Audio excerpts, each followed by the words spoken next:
What's going on today, guys? Primal Sabbath here, and today we're going to be taking a look at the Beast Wars Walmart vintage reissues.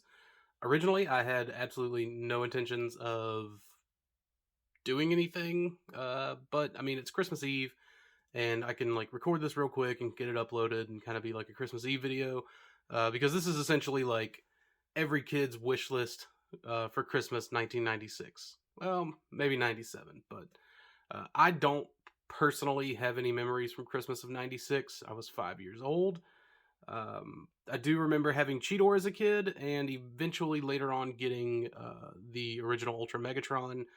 But I didn't have Rat Trap and Optimus Primal until I was an adult. So this was pretty neat. Like the fact that, I mean, these weren't even supposed to be delivered today. These were supposed to be delivered on the 27th, and they just kind of showed up at my doorstep today, which, Christmas miracle, I guess.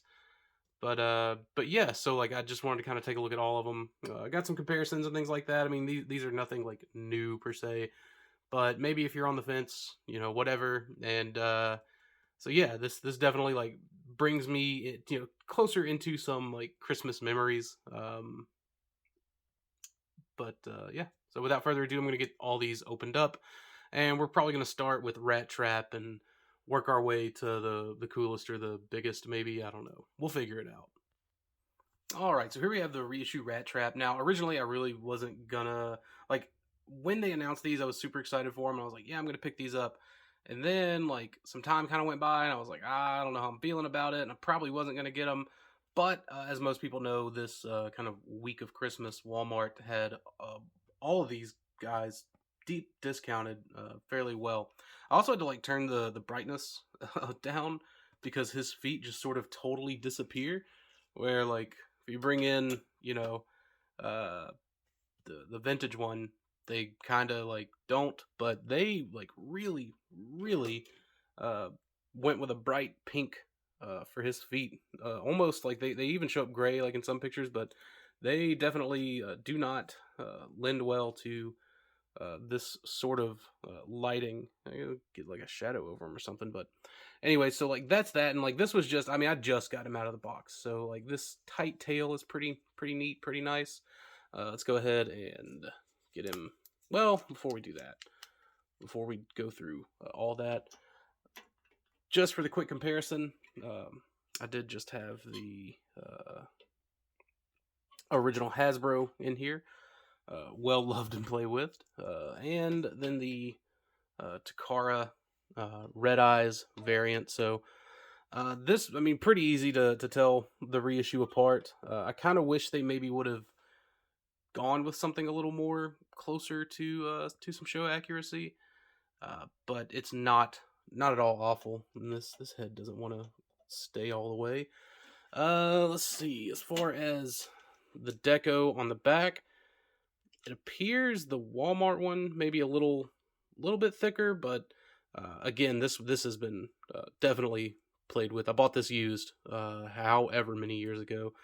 So other than that, it looks like the grays are all kind of the same, and we do get some white paint there for the teeth. The original, it's a little bit thicker.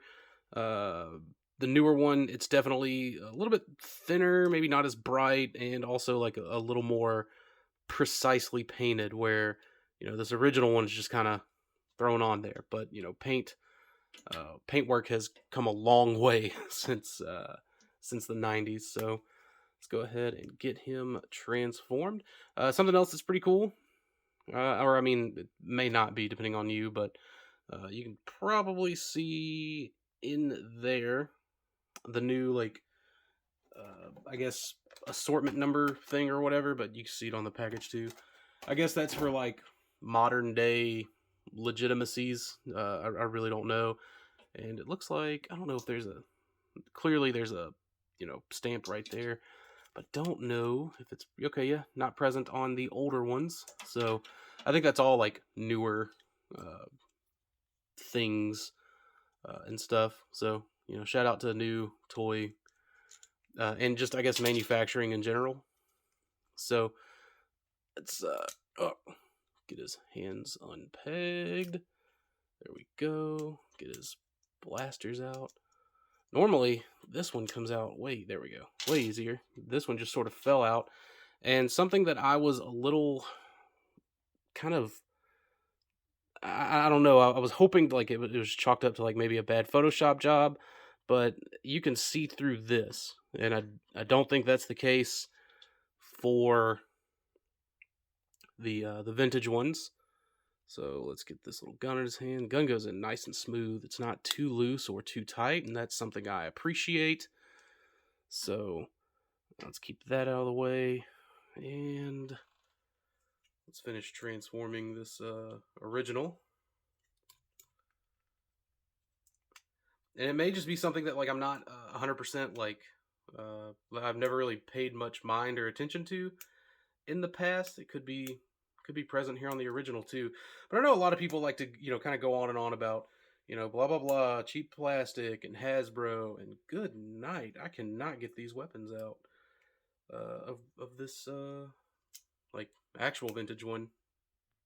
All right, finally.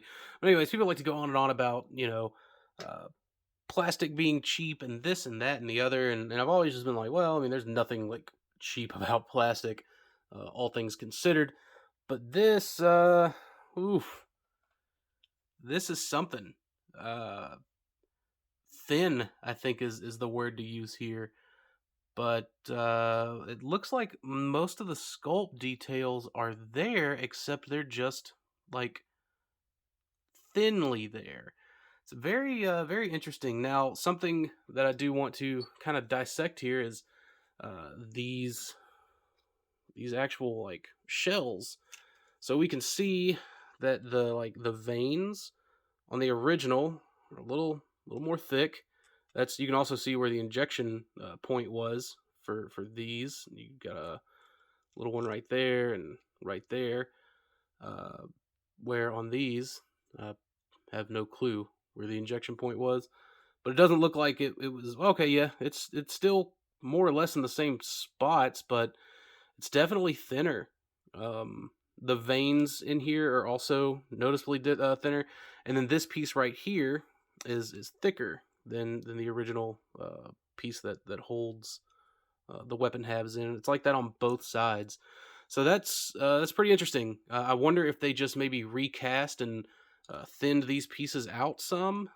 If I had to guess, but otherwise, I mean the thickness, for the actual like, I guess diameter of the pieces is all there and accounted for. But that is pretty strange. Maybe that's how they're doing it. Maybe they're and I don't know how they would like I guess go about that, but I guess if I had to take a stab at it, I'd say they probably recast it and made the pieces thinner. But you can clearly see the light through on the other side, which is a little unfortunate.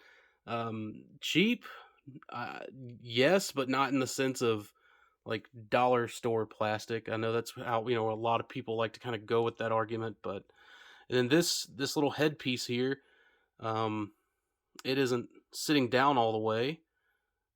I don't know. Maybe it's probably glued in. If I had to take another guess, where obviously on the original, it's in there, like, and it's nice and flush. Would have never even known it was a second piece. To tell you the truth, it looks like it isn't, because that looks like maybe looks like that's where the head kind of splits in half, but it does look like it is a different piece altogether. Where this uh, definitely all seems to be one piece. That may be some retooling going on there. I know back for the 10th anniversary, they mentioned that the rat trap mold was either lost or damaged, so it's entirely possible that maybe they did some newer sculpting and did some repairs to the mold. Winner if they found it. Otherwise, the arms and the legs seem to be more or less the same. The toes look a little bit thinner, but that could just be my eyes. Terrible, terrible eyes playing some tricks on me. But yeah, that's oof. That is interesting. And I was really hoping that maybe that was just like a bad Photoshop job, but it looks like that is the industry standard for this guy. Okay, so here's wait, no, never mind. Um, I was getting the Takara Red Eyes Rat Trap transformed, and I was like, well, his head is sculpted the exact same as the Kenner one, but you can kind of see like the line through a little more predominantly there, just because the entire head is painted, obviously. But weird, very very weird. So, anyways, there we have it. More than just some paint apps differences, definitely uh, some sculpting differences as well. But overall, like if you caught it on sale, it's still not terrible. If you paid full price for it, I still don't think it's necessarily terrible if you never experienced it. But I feel like if you have you know any use of the mold prior to, or just the old the former Kenner release or whatever, you're probably like not going to be missing a whole lot here. But other than a different deco, so that's it for Rat Trap. All right, now here's this pretty ultra gear cat. Cheetor is kind of like surprising, to be honest. I was very curious as to like what they were going to actually give us with Cheetor, because like as a lot of people saw on the box, like the 10th anniversary one was kind of used in all the models, right? Like the in package or the on package, I guess kind of what is this called? Advertisement for it transforming is definitely the 10th anniversary, maximal symbol and all. And even on the back of the leader boxes, they used the 10th anniversary. Let's see if I can get that in there. See, I can at least get, yeah, there we go. So they used the 10th anniversary, which again was fairly interesting of a choice, and we ended up getting this, which this is I was very on board with skipping this once I saw that it had the green eyes and it wasn't really blue eyes. Now the only Cheetor variant I don't have, well, there's two, I guess, is the red eyes variant and the Takara green eyes variant, which is different from the Hasbro green eyes variant. But I do have the Hasbro green eyes variant right here, because this is the one that I had as a kid, and it has seen some better days for sure. But you can see that the green is much darker here on the reissue. Otherwise, the yellows and the blues are pretty much spot on. And then you can see the mutant mask in there, green eyes, and these are gold, which is where it kind of starts to deviate a little more some. But yeah, the yellows and the blues, spot on. Speaking of spot on, no point in. Here's the blue eyes variant, which is where this one kind of like it gets some more inspiration from, I should say, but more so in robot mode, because as you can see, the blue eyes variant has gold eyes on the mutant mask there, just like the reissue does. So, like, I don't know, I definitely maybe would have preferred blue eyes on this, or really and truly red eyes. So that way, maybe I could have like, you know, convinced myself to like pass on still trying to track down a red eyes Cheetor. Um, Even I don't have everything, folks. And then obviously here's the 10th anniversary, which is definitely a slightly darker yellow. Um, Although that's not really coming through super well on camera, but it definitely is, a promise. In hand, you can tell. So there's that. A little bit cleaner paint apps on the eye there. Well, I don't know. They seem about the same. Maybe it's because these are brighter. Could have something to do with it. So yeah, as far as this, fell out like immediately out of the package. The tail weapon did, but otherwise pretty cool. I don't know. I feel like there may have been some sculpting changes on these tails at some point. I have the Fox Kid one, but did not go get it. Oh, dude, as a matter of fact, yeah. So this came off of my Blue Eyes Cheetor, but this is the one from the Blue Eyes. But you can see this is like way different. This has like the whole plus thing fairly. Come on, there we go. Fairly along down that peg, where this one it's kind of flat, and it also doesn't have that like XY writing there. Let's go to the yellow eyes just to see, or not yellow eyes, the green eyes. Looking at all this yellow plastic, getting confused. And again, green eyes is the same as the blue eyes, which I guess makes a little more sense. The 10th anniversary also is fairly flat, so that's interesting. I do well, the 10th anniversary would have been the most recent use for the toy, so if the tooling didn't happen with the 10th anniversary, then in theory it should not have happened on the Fox Kids ones either. But very strange nonetheless. So, all right, now that we've dissected just the tail weapon, and I don't know if that kind of like plus thing being there, because like you kind of I guess heard me struggle a little bit with getting these tail weapons off of these pegs, with the exception of the 10th anniversary one, but mold degradation exists. Maybe it was just a kind of forethought thing just to get this out of here a little bit easier. So there is that. Let's see. That stays in there so nice. That was a smooth pull. And the water squirting gimmick still works. So that's, well, I assume it does. I'm not going to try it out. But either way, let's just go ahead and finish the job while we're here. Oh, so nice and tight. Man, like all of my Cheetors are either ones from my childhood or ones that I've bought used, and it is just so cool to be able to like break in this kind of new transformation. So let's get that out and collapse that up.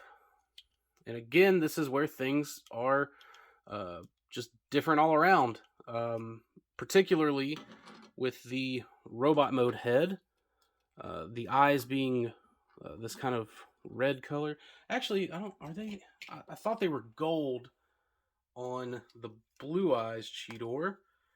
Let me check that out real quick. Okay, yeah, so they are for sure gold on the original blue eyes. So maybe I believe they were red robot mode eyes on the red eyes Cheetor. I don't have it, so I don't know, but I want to say they were also gold on the red eyes version. I'm pretty sure. Again, I don't have it. Maybe someone out there that does. Like I know my buddy Joe has it, so I mean, he may feel so inclined to come here and comment and let everyone know, or someone that's watching this will probably have a pretty good idea as well. But all right, he holds the water gun pretty well, and he holds the tail gun pretty well. So this is I call this a success. Again, cool with the red eyes. I do like that. I think that's I think they were supposed to be, they were gold in the show. They were like yellow gold, something like that. So that's pretty cool. All right, so for the comparisons, let's kind of back this guy up a little bit. There we go. Here is the blue eyes variant, and here is the green eyes variant. Again, I wish I had the red eyes variant to sort of compare them all to. That'd be a lot cooler if I did, but I don't, unfortunately. Let's just kind of scoot some more of these out of the way just to go ahead and get the 10th anniversary guy in here. For the longest time, this 10th anniversary was like the cheapest version that you could get. And I guess a lot of people didn't really care too much for the like silver outlined Maximal logo tampographed on the beast mode leg. I wish I had the Telemocha because I think it looks really nice and very show accurately painted up, but I don't, so it's kind of like all that we're dealing with here. But green seems to be the theme when it comes to the beast mode eyes, obviously with the exception of the blue eyes and the red eyes variant, which again, I'm almost positive the red eyes variant had the same robot mode and mutant mask eye coloring. So there is that. But yeah, that's it for Cheetor. All right, so now we're at the Boss Monkey, and this is one that I think I can totally recommend just to get.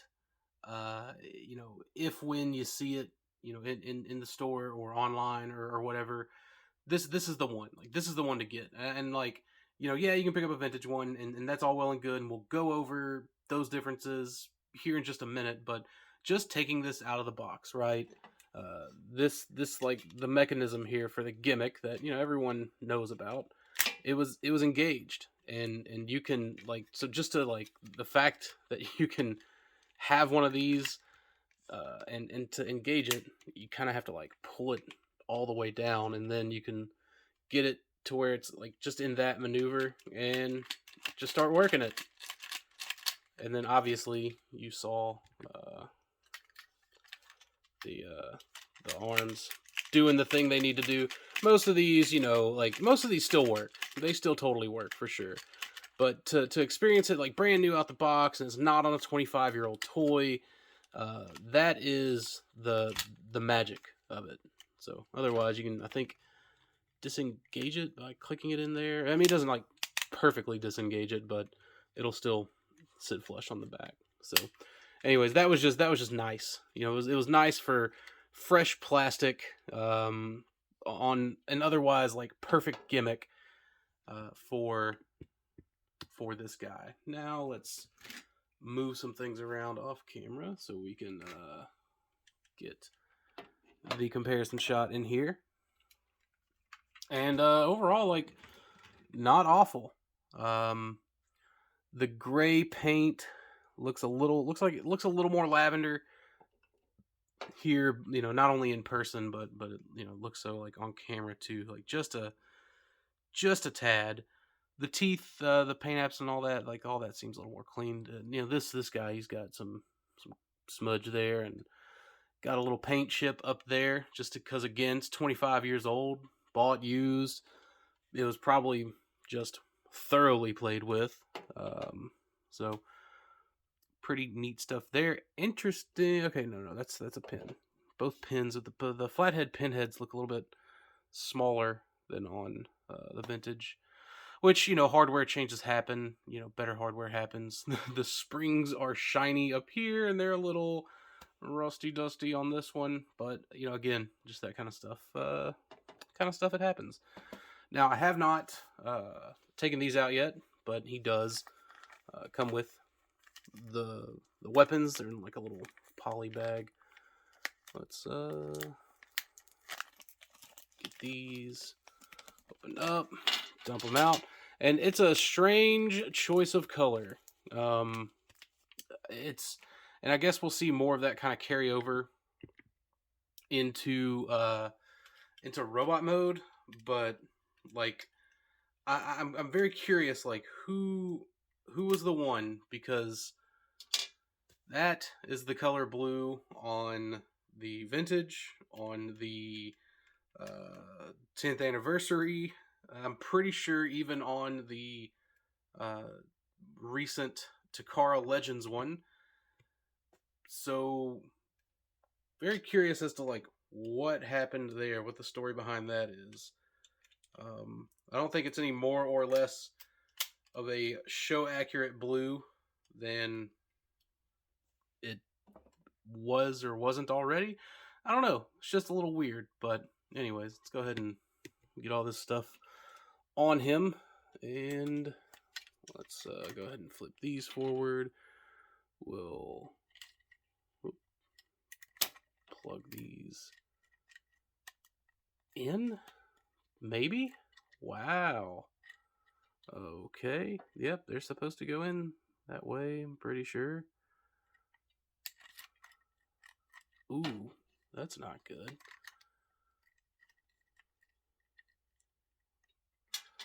That is odd. And this doesn't even want to go in. Does it go in? Did I put it in? I put it in upside down because I'm stupid. Okay. All right. So they go with the brake on the bottom. Wow. Maybe I shouldn't be doing this. Maybe I should save that for someone else. Of course, I dropped the sword. So let's put this one in there and grab the other off camera. Oh, okay, come on.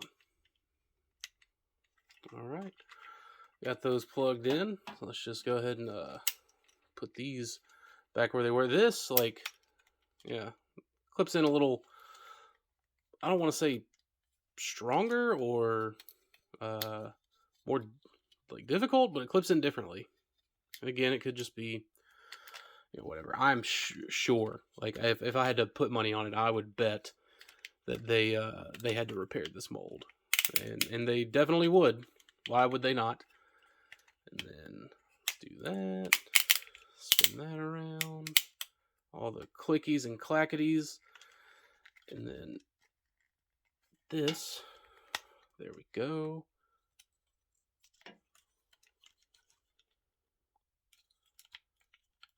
Just so tight. So interestingly tight. And then, like, they paint the head. So weird. It's so weird. Oh, let's drop the extras down there.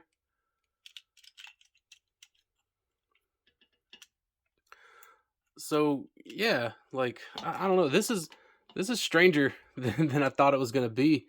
And I mean, I guess I could have just looked at like more pictures online, right? That would be the like responsible thing to do. But again, originally, like, I had interest in these, and then I had no interest in these.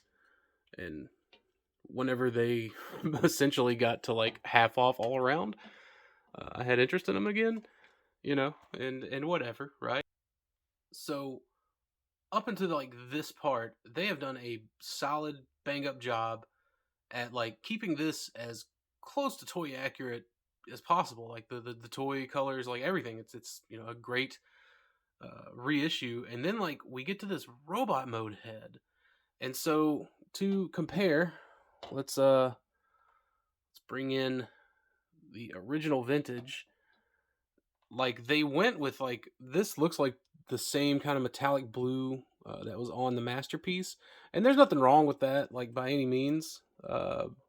Interesting choice as it may be, like, this is an even nicer blue than what was on the 10th anniversary head sculpt. And it's the same blue, like, that's painted down here on the crotch piece, and I believe maybe those blues are probably the same, but because this head, I believe, was all in red, would have been the same color as the mutant mask there. That's probably like why that is. But like, even like I said, let's bring in the 10th anniversary. The blue is nicer than the one they put on the 10th anniversary, which is just crazy. It's crazy, like, just how much nicer the paint is on the reissues head sculpt. So that's very odd, but you know, hey, it is what it is. Let's see. Flail, can you hold it tightly? Yes, you can. I don't think this is spring loaded. No, it is not. So watch me boringly wrap this up. Maybe I'll just plug it in there. Just be lazy about it.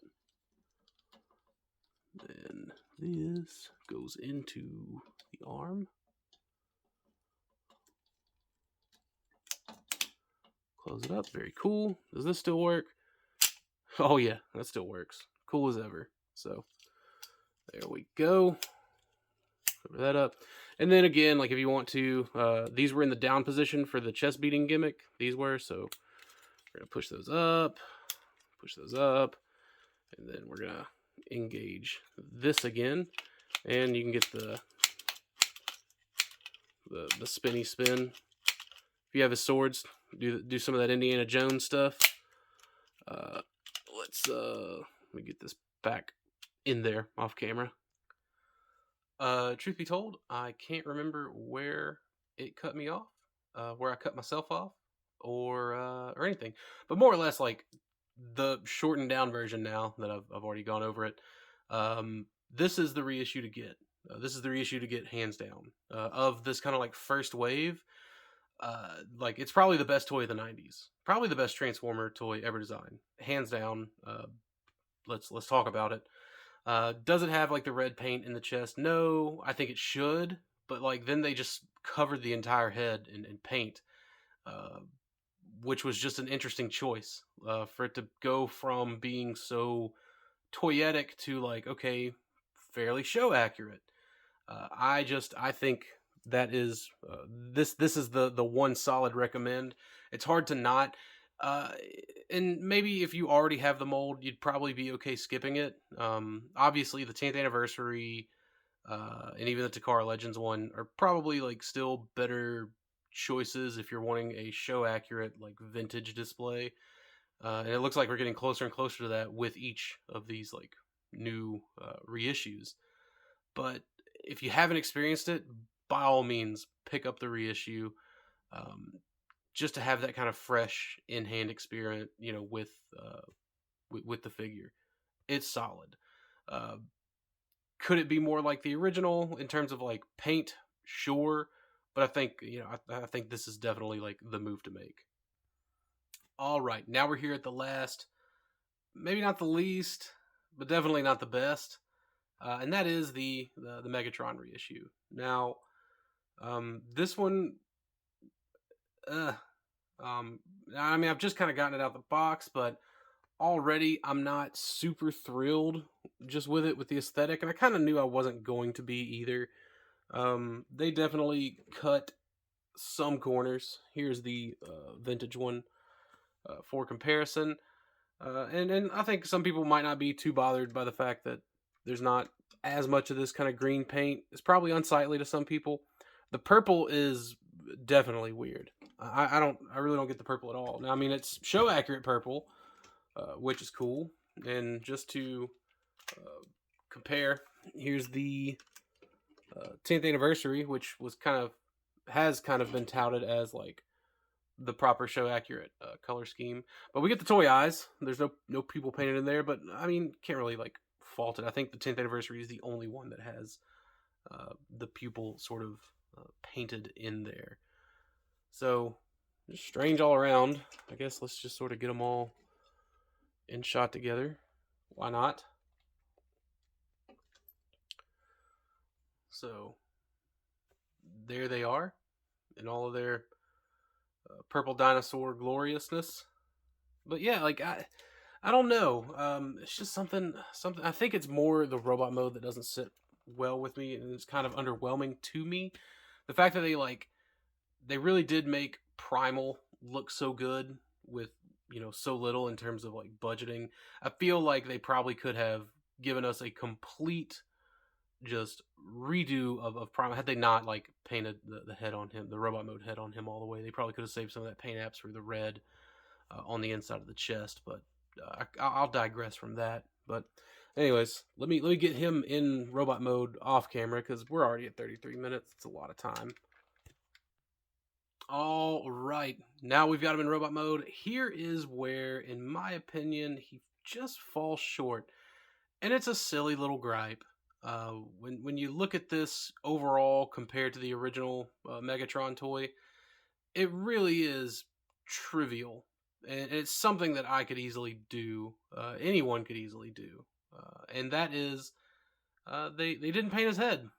They left it, or maybe they. I don't know. That may be like I've seen them do weirder things, but I'm almost positive they didn't paint his head, or they painted his head gloss black.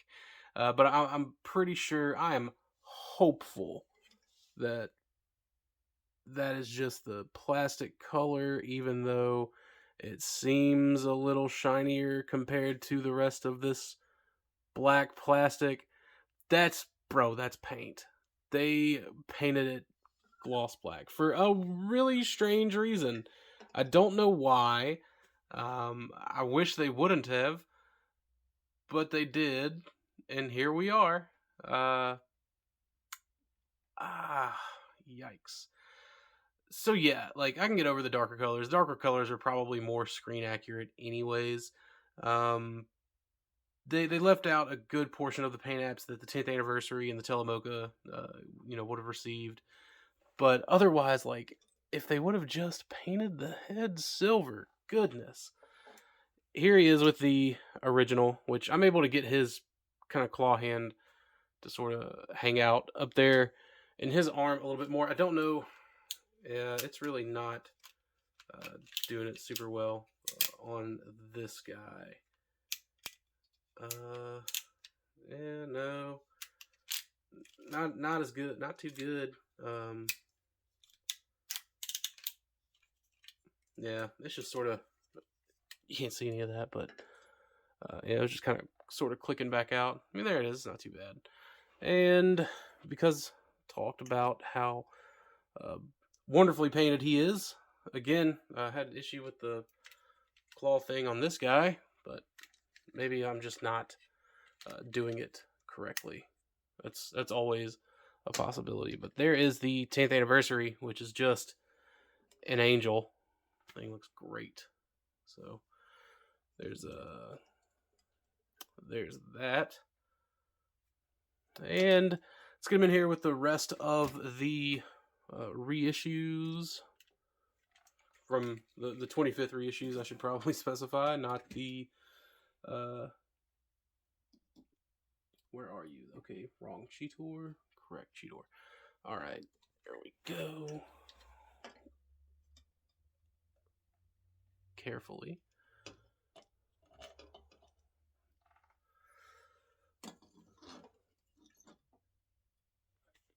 And Rat Trap.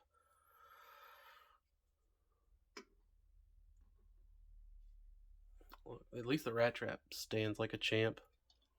Move him a little bit closer. There we go.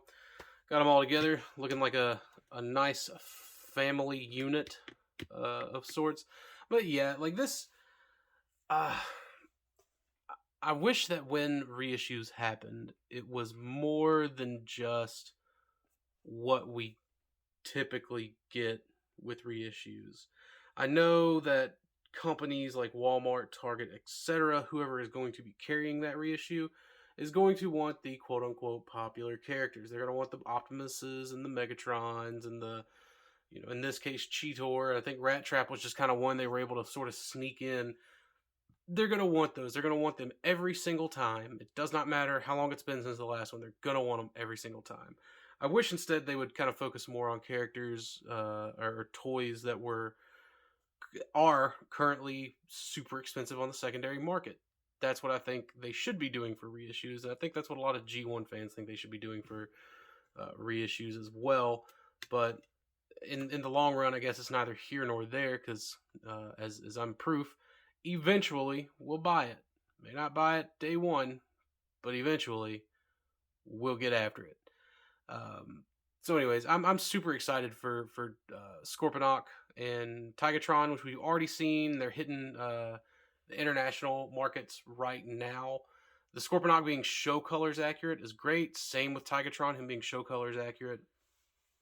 The only other way to get that is the Takara release, the Takara, CG release, the second version 2 or whatever.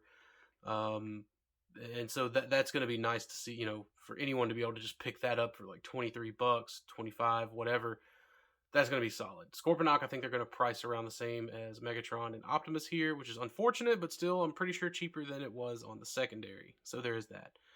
Anyways, this is, I think, the Christmas I would have loved in 1996. I said I don't remember it, and I really don't, but I got a feeling it was probably Power Rangers heavy. I know Beast Wars for me didn't really kick in until, I think like right around season 2. That's when I started catching more of it and more reruns and older episodes, again in 19...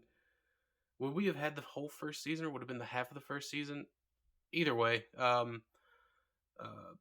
it just, this is what would have been awesome. And getting it on Christmas Eve, 25 years later, I don't know. It's just cool. It gave me a lot of nostalgia and made me want to come back here and record this 40-minute video. My word. So anyways, whatever you celebrate, be it Christmas or Hanukkah or I wish I could think of some others. Kwanzaa, that's another one. Whatever it is, Krampus, is that the the grouchy one. And for whatever reasons, be it secular or religious, I hope you have a good one. And thank you all for watching, and I'll see you all in the next video.